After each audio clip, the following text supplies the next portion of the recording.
మొన్న అవతలి మొన్న వార్తలు వస్తా ఉన్నాయి. పక్కనే మనకు కర్ణాటక రాష్ట్రం ఉంటది.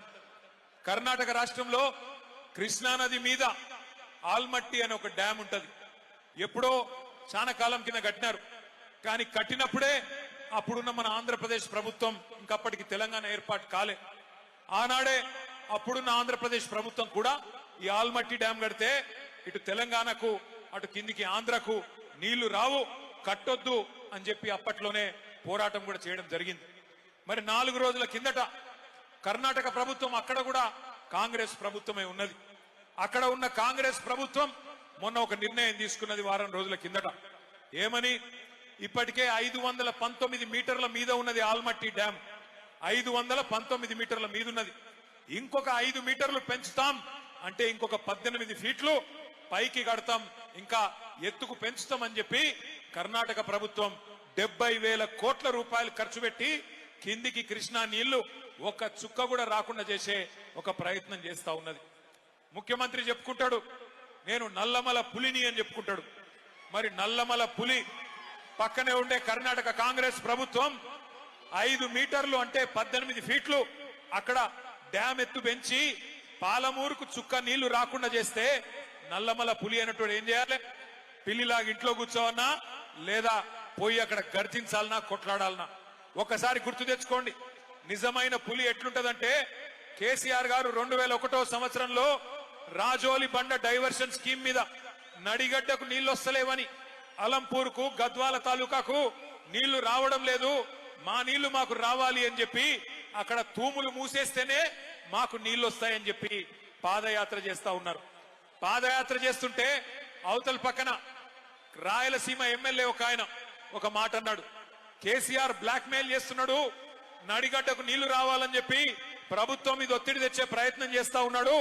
ఒకవేళ కేసీఆర్ బ్లాక్ మెయిల్ కు కనుక లొంగి తూములు కిందికి దించితే ఆ తూములని బాంబులతో బద్దలు కొడతామని చెప్పి ఒక రాయలసీమ ఎమ్మెల్యే చెప్పినాడు. చెప్తే కేసీఆర్ గారు ఏం చేసినారు తెలుసా? ఒక నిజమైన పులి ఏం చేస్తాడు?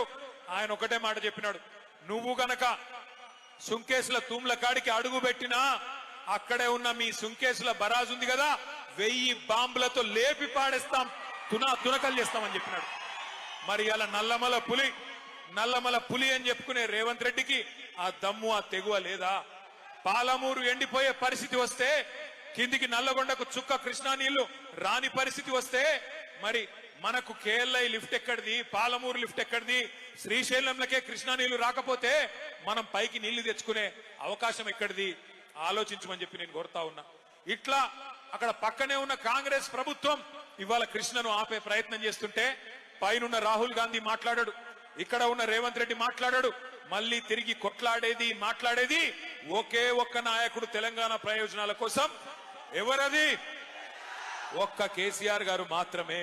అందుకే కేసీఆర్ దండుగా మేము ఇవాళ అచ్చంపేట గడ్డ మీద నుంచి అడుగుతా ఉన్నాం ముఖ్యమంత్రి రేవంత్ రెడ్డిని, కాంగ్రెస్ ప్రభుత్వాన్ని, నీకు దమ్ముందా ఆల్మట్టిని ఆపేది, లేదా ఈ గులాబీ దండు బయలుదేరి అక్కడ పోయి అడ్డుకోవాలా చెప్పమని చెప్పి నేను అడుగుతా ఉన్నా. నీకు దమ్ముంటే, నీ ప్రభుత్వానికి తెగింపుంటే రాహుల్ గాంధీ దగ్గరికి పిలిపి కర్ణాటక ముఖ్యమంత్రిని, ఎట్లా కృష్ణా నదిని మా నల్లగొండకు పాలమూరుకు మా రంగారెడ్డికి కాకుండా చేస్తావు, ఎట్టి పరిస్థితిలో దీన్ని ఒప్పుకోం అని చెప్పి రాహుల్ గాంధీతో చెప్పి ఆల్మట్టి దగ్గర 70,000 కోట్లతోని వాళ్ళు ఏదైతే ఎత్తు పెంచే ప్రయత్నం చేస్తున్నారో దాన్ని వెంటనే ఆపేయి. ఆ దమ్ము నల్లమల పులికుందా? ఈయన నల్లమల పులేనా? నల్లమల పులే ఏంటిది మరి? ఇది పిల్లి కాదు, నక్క. నల్లమల నక్క. ఎందుకంటే నేను చెప్తలేను ఈ మాట. నిన్న కొడంగల్ నుంచి కొంతమంది వచ్చినారు తమ్ముళ్ళు, 300 మంది పార్టీలో జాయిన్ అయినారు, కాంగ్రెస్ వాళ్ళు, బీజేపీ వాళ్ళు. వాళ్ళు చెప్తున్నారు, అన్న ఈ నక్క అచ్చంపేటకి వెళ్ళి పారిపోయి మా కొడంగల్కి వచ్చింది, ఈసారి తరిమి కొడితే మరి కల్వకుర్తి పోతుందో అచ్చంపేట పోతుందో వాళ్ళకు కూడా చెప్పురా అన్న చెప్పినారు.